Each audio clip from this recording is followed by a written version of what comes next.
So at Oxford, the main thing that you're doing is tutorials. The core of the educational experience is you weekly, during term, you meet with your tutor. They give you a piece of paper with the key questions that they want you to think through, and you pick one of those. And then you go and you write an essay answering that question.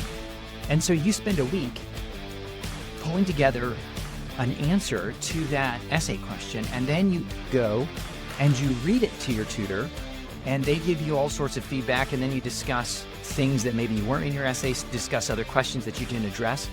So it uses the writing process and then conversation to really train independent kind of critical thinkers and learners.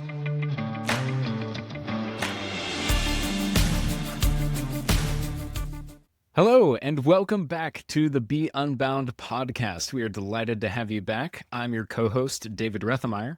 And I'm your co-host, Jonathan Brush. And here on the Unbound podcast, we talk a lot about alternative approaches to education, because that's what we do at Unbound, is that we think differently about how to train young adults in a way that sets them up to thrive. And so we are keeping our ear to the ground a lot of the time for different ways and organizations and people who also are wanting to think differently about ways to train young adults. And so our guest for this week's episode is presenting a really simultaneously old and new way of doing that. Jonathan, tell us a little bit more about Justin. Well, Justin McGarry runs a Trinity House Tutorials, and he is taking the sort of ancient and old Oxford tutorial process that it derives its name from Oxford University in England, and applying them to, I think, some new problems. And this is one of those really fascinating things where the old thing really makes sense in some of the new paradigms. And we talk about that and go through that in this conversation. This is a super fun conversation. Justin is an excellent conversationalist, I suspect an excellent teacher, and has certainly did a good job teaching us about the tutorial system. And if you have a student doing high school, or you're just interested in education and learning, I think this will be a really fascinating conversation.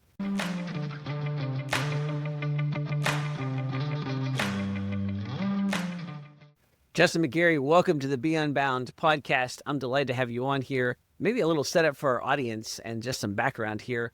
We talk a lot at Unbound about a new kind of learning environment, and I've used a lot of different phrases for this. I almost always open with this when I'm speaking almost any subject because it kind of connects. And we talk a lot about, I tell folks, hey, look, the way learning has worked kind of has changed. It used to be how much knowledge is in your head and how fast you could get that out, because that was an advantage. And now, of course, we're in a situation where we have instant access to information.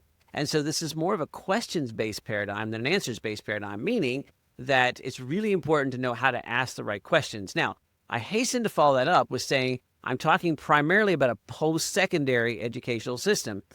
Elementary and secondary, basic knowledge is still important. And why is that? Because you need that knowledge to be able to have enough context to know if the information you're getting from the internet, or heaven forbid, any kind of AI, is actually makes sense, right? Because in case, I don't know if you heard this, but not everything you find on the internet's real, and AI is a really compelling liar. And so, you need to have that context. But post-secondary, this questions, the ability to ask good questions, I think becomes absolutely critical in the world we're living in. But the argument I typically make is that our educational system is completely designed to do the opposite. It's on an answers-based paradigm. So a couple of weeks ago, Andrew Pudewa introduced me to Justin, and we had a really fascinating conversation. And Justin is doing something called Oxford-style tutoring. And I was like, oh, this is exactly that's the missing part of my equation. I was doing a really good job articulating the problem, but, didn't have a ton of answers on the process side about how you actually teach people how to ask good questions. We do it at Unbound through project-based education, but there's obviously an academic component to this as well. So that's the setup. With that intro, Justice, I don't know why I said that. Justin, I know what your name is. I can see your name here. Justin, tell us about what you do, and tell us specifically about this Oxford-style tutoring stuff, because I was really fascinated by this. Yeah. Well, first off, thank you for having me. As you mentioned, our conversation was really exciting and encouraging for me, because your analysis, I think, of the way people are approaching education as sort of information versus sort of method is exactly what, you articulate something that was helpful for me as I've been thinking about this as well.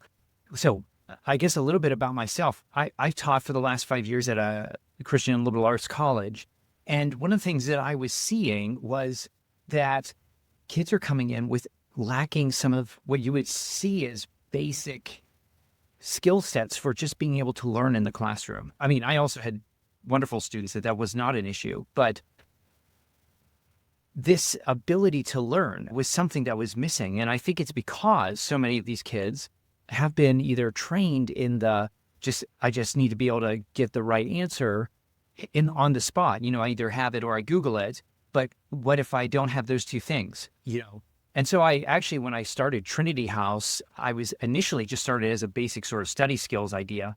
But then the idea evolved as I reflected on my own experiences I was traditionally educated up through roughly middle school. And then about middle school, my parents decided to homeschool us. So kind of the flip-flop of what a lot of people experience. And that was huge for me because my parents actually had a really great emphasis on learning how to learn, was one of the things that they taught me. But then also my own experience, I got to spend a semester abroad at Oxford. And so as I was just kind of thinking and reflecting on these different things, I thought, you know what? I bet you there are students out there that it would not only benefit them, but they would love this kind of experience of the way they do education at Oxford. So I've been actually talking about this with a few people, and I've talked about it with other professors and colleagues, and they're not actually familiar with the Oxford system. So let me describe it a little bit. Yeah.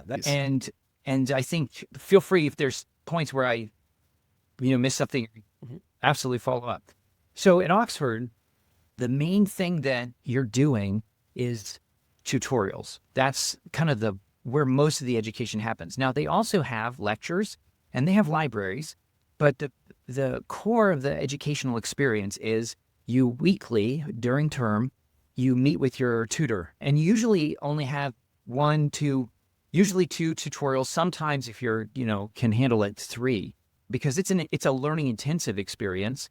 And so you meet with your tutor, they give you a few things. They give you a piece of paper with the key questions that they want you to think through, and you pick one of those, and then you go and you write an essay answering that question.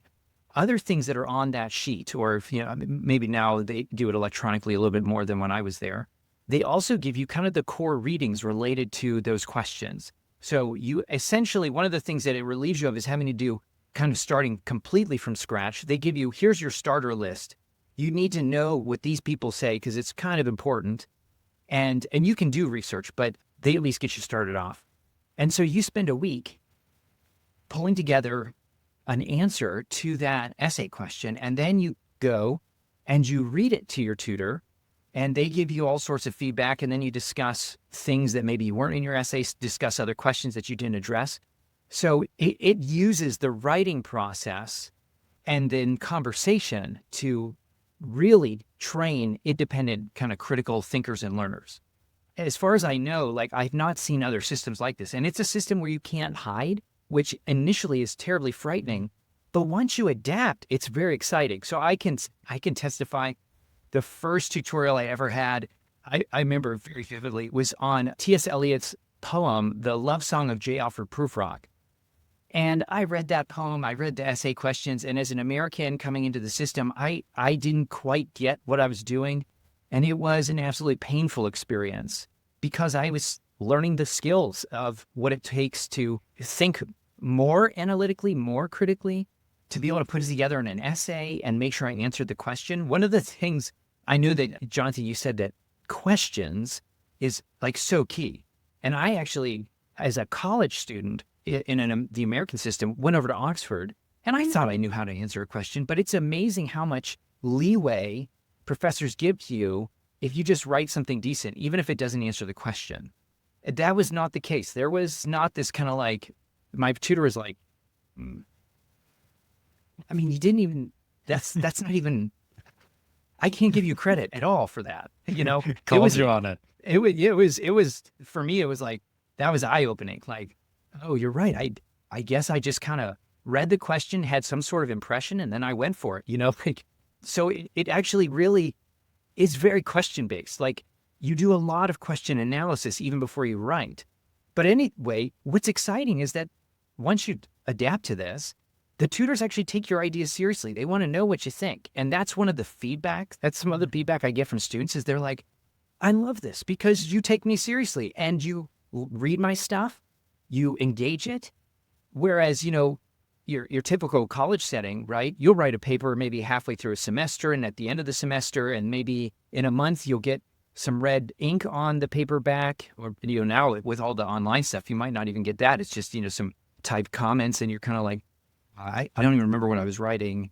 And and this feedback's really general. So you get, it's an amazing learning experience. And I would almost say it's pretty close to almost project-based, even though it's kind of a traditional academic exercise of essay writing. And so that's what you're doing. And on the side, you'll go to lectures and other things, go to the library to get resources to help you answer the question. But all of it is about answering questions along the way and learning how to do that brilliantly, to use a somewhat more British than American phrase. So when you are in these tutorials, Justin, is this going to be with just you and the professor, or is it typically you in a small group? Like, what is that normally structured like? Yeah. And I would say first, answer is that like the traditional Oxford way, and then maybe a little bit more like the way you do it. Okay, yeah. So in Oxford, it can be a one-on-one up to all the way up to 3, maybe 4 students. So it could be a small group. It could be small group. So, and that's what I do. I do both. One-on-one.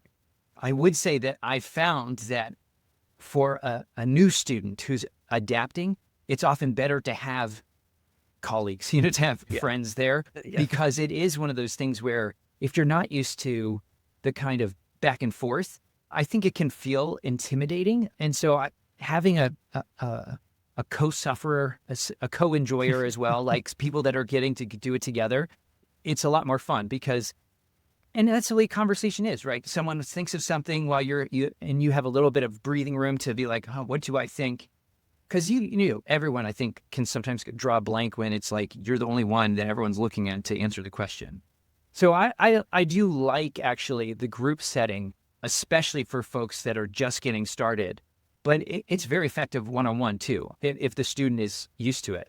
So it sounds like it's a much more conversational style than we get most of the time when we think of the traditional academic setting, where instead of just submit something and then the teacher gives me feedback, it's that I submit something, the teacher gives me feedback, and then expects me to give them feedback on the feedback that they gave me, and it actually turns into a conversation. Yeah, absolutely. It's very, very, very conversational. And in one sense, it's almost like, so in an American classroom, right? You might have the professor comes and lectures, and there might be like Q&A, right? So you get a little bit of that. In Oxford, it's almost like they sort of separate it out to some extent.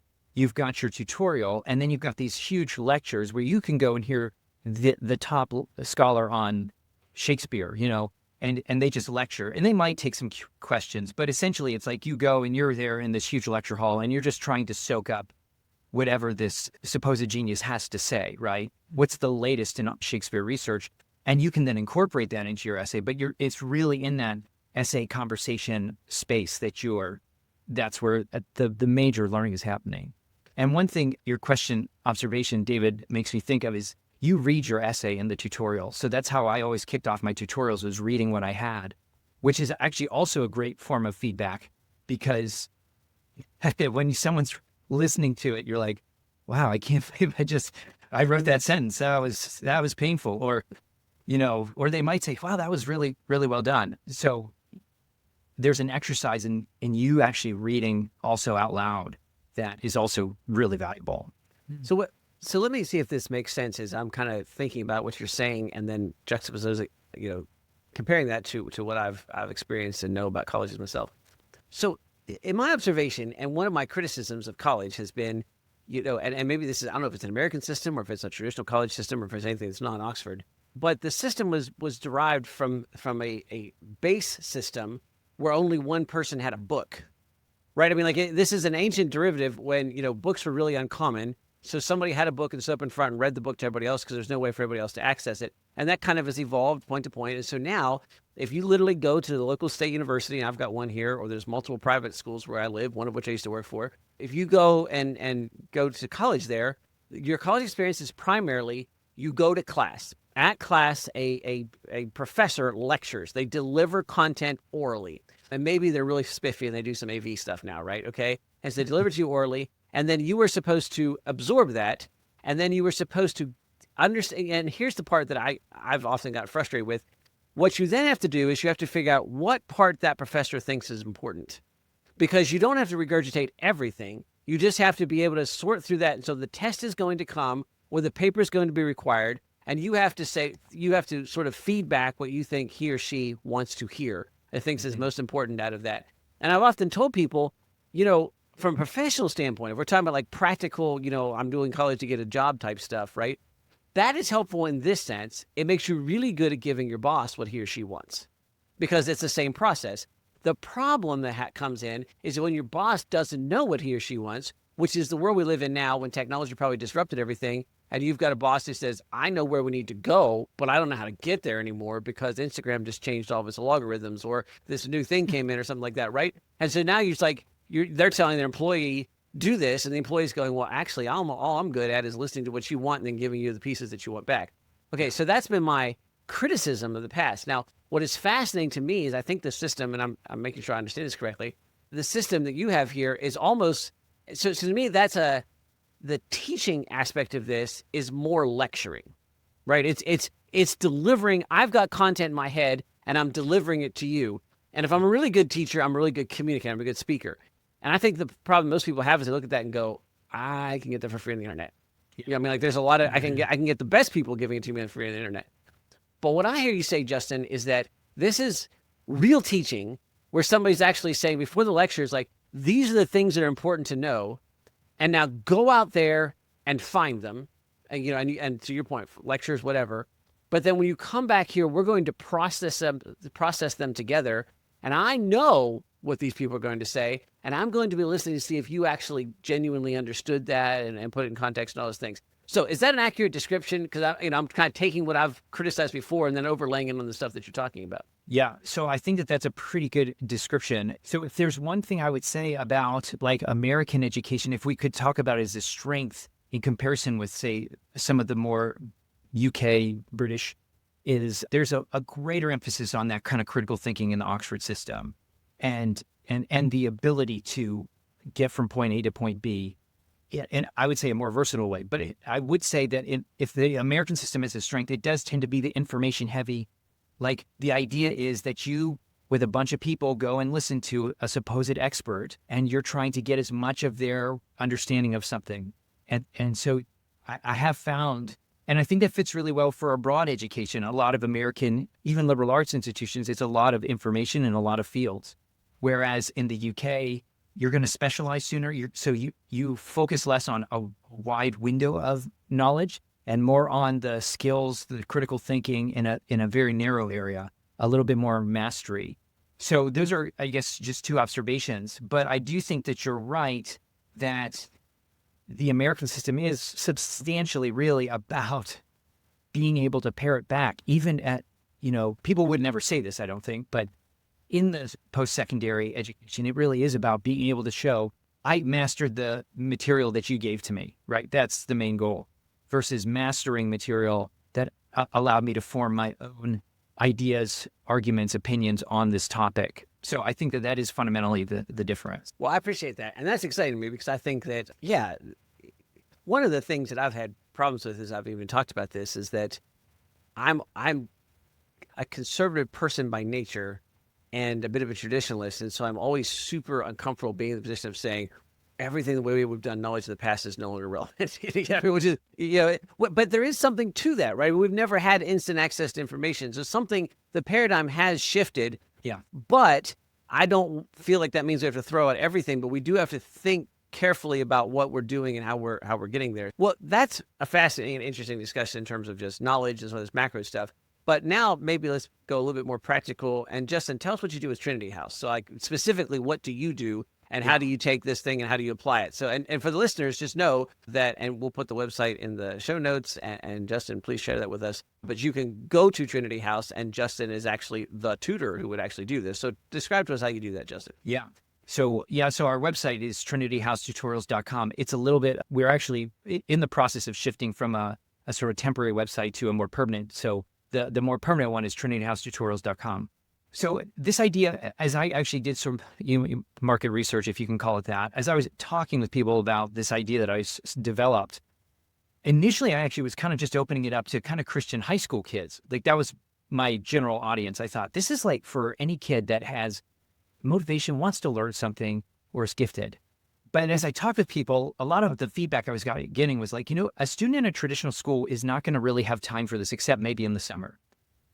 So then I was like, you know what? This actually is really great for a homeschool, high school like setting, because they're already really developing these kind of independent learning skills. And they also then have the flexibility in their schedule for this. So what we're trying to do at Trinity House is support homeschool parents and high school kids through those high school years, giving them that kind of college preparatory, unique learning opportunity that develops a huge skill set that will prepare them not simply for post-secondary, college education, but for other things, vocation, career, calling after that. Because one of the things that I see is parents often will give up on the homeschooling dream in high school because am I qualified? I don't want to ruin my kids' opportunities for advanced learning. I don't have all the skills that is required to guide my child through these high school years. So we come alongside parents and students and we're like, hey, we're here to give you some of those real quality educational experiences that you are the reason why you started homeschooling in the first place. And it's individualized, right? We're working with small groups of students. And I know where my students' strengths and weaknesses are. And so we get like, when we deal with your paper, we'll talk about how well you write your thesis statement or organize your paper. And we'll talk about how you handle sources, right? It's all those things that we value in kind of home education. It's actually really there in this kind of Oxford system. Interestingly enough, I connected with a woman over in the UK who she's an Oxford and Cambridge grad. And she's actually working hard right now to make essentially home education a viable option for people in the UK, because it's not so much. And she was like, this is great putting together the Oxford with the home education. Like she kind of like saw that. I was like, yeah, that's exactly it. So yeah, so I love working with kind of, I would but I would say motivated or gifted students. When I was in high school, I definitely felt like I was surrounded by all these really gifted homeschool kids, that were doing crazy stuff. And I just felt like, well, I'm just trying to, learn some stuff. But I was motivated. I wanted to learn stuff. I just didn't think of myself as one of these superstar homeschool kids who was, I guess we didn't really have YouTube when I was, so I don't know, like start some sort of nonprofit or something, that was going to go big.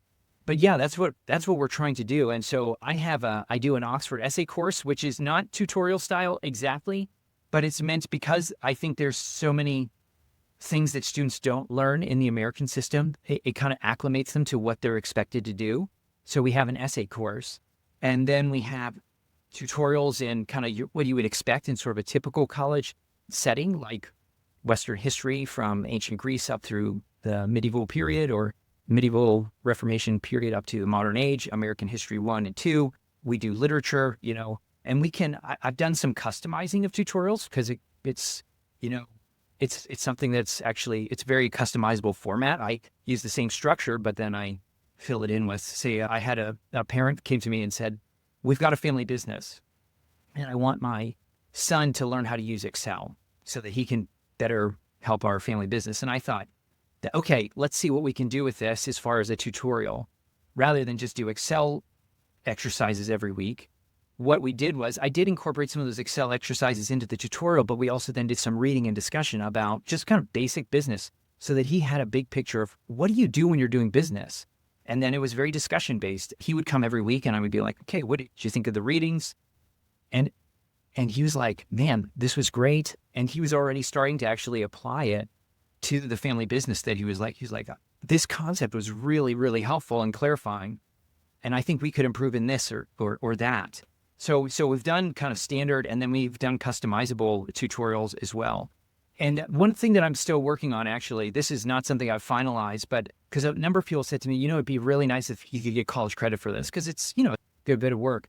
is incorporating things like CLEP exams or AP exams into the end result so that students can get college credit for what we're doing. So yeah, that's what we do. I guess here's one other thing. So I give students their questions, I give them their resources, and just like they would have in Oxford, taking advantage of the fact that we have this information all available on the internet. One of the things that your tutor does in the Oxford system is they're sort of curating the resources available so that you're not just totally inundated and overwhelmed with what's out there.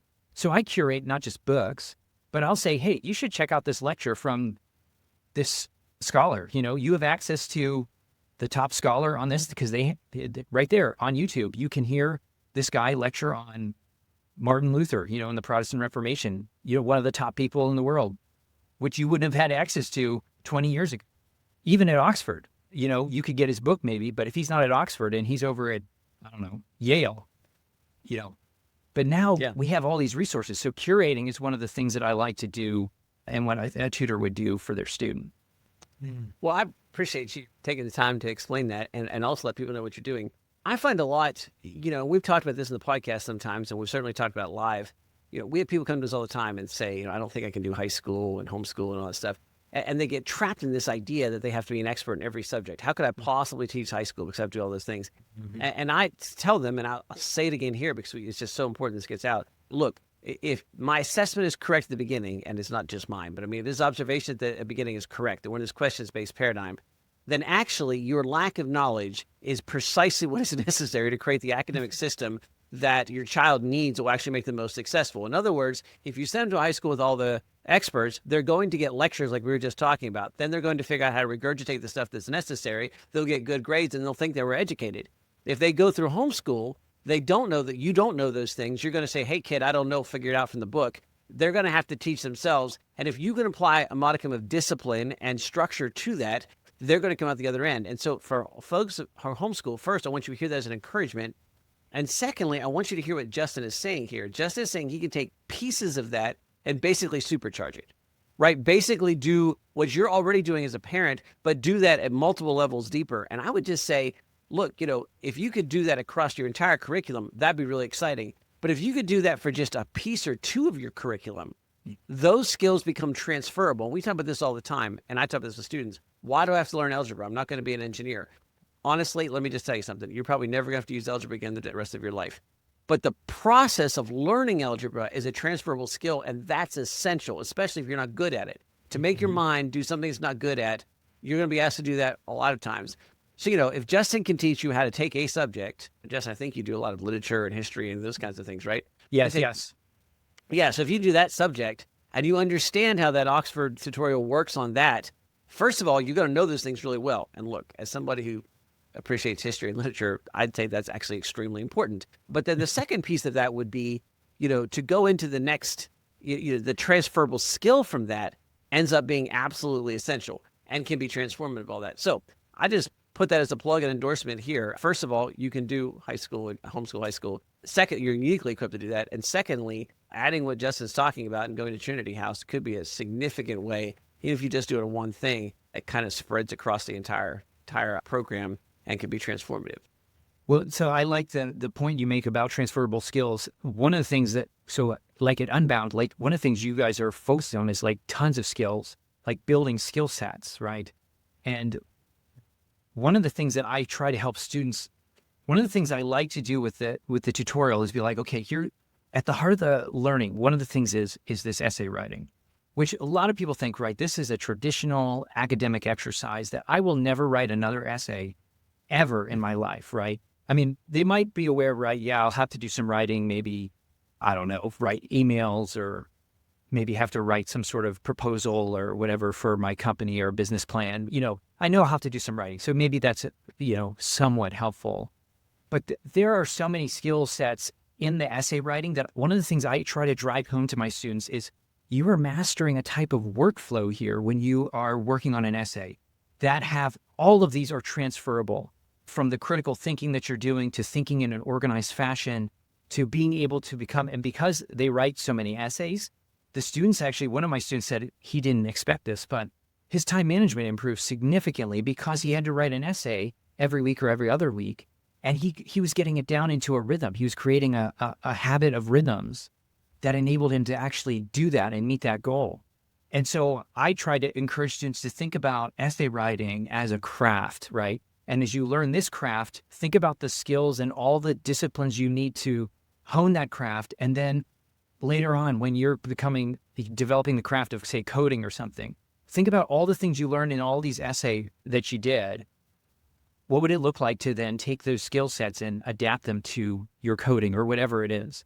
So I definitely don't want them to just think, I just got to produce an essay. But like, let's think about the essay writing process and what do you learn from that process? Not just, I was able to churn out, 1,000, 1,500, 2,000 words or something like that.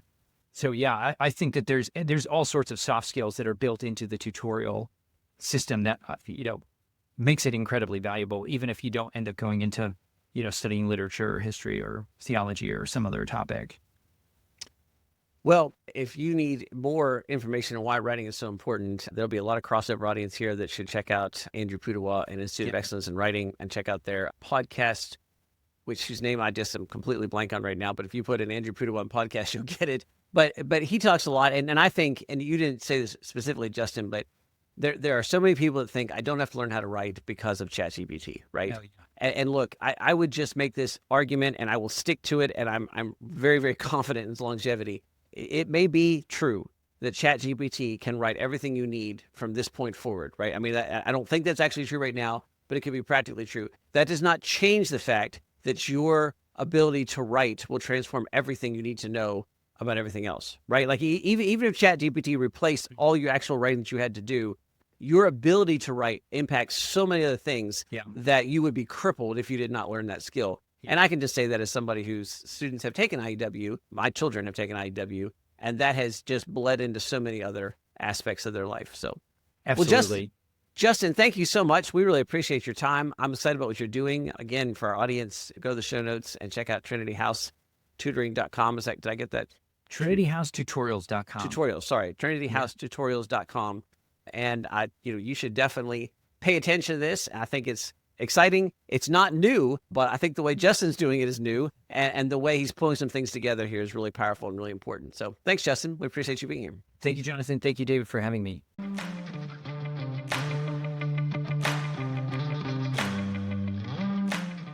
Well, I hope you found that as fascinating as we did. I really enjoyed talking to Justin. I learned a lot. And I am honestly kind of bouncing up and down with excitement because so much of what Justin says is kind of a key for a lock that I've found. In other words, I understand the lock, I see it, and there's certain aspects of that we get at. And again, at the beginning of our conversation, we talked about this. We approach this from the sort of the practical project-based side, and we know that works. But this stuff that Justin's talking about really unlocks some deeper, richer academic stuff that I think makes a lot of sense. And while I've not done Oxford tutorials, I have watched this educational process play out before, and I can testify that, I know enough about it to hear what Justin's saying and say, oh, yes, I know that works. And I think it's really fascinating what he's doing. Yeah.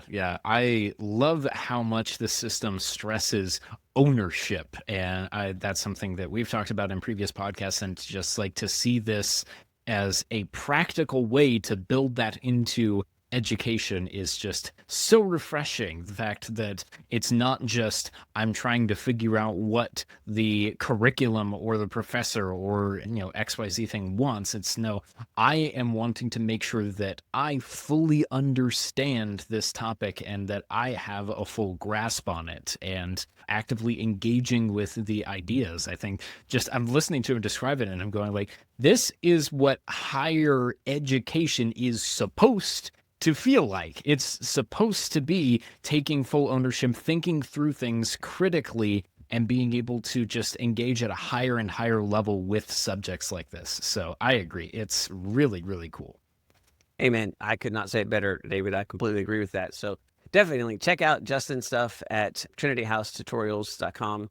And if you're interested in the project-based side of it and, this whole idea about asking questions and learning and interacting, we're not teaching literature and history this way through Unbound, but I will say that we are teaching practical life skills this way. And actually what Justin's talking about is the way our Ascend program and in many ways our Equip for High School Students program works. So Ascend is our flagship post-high school program.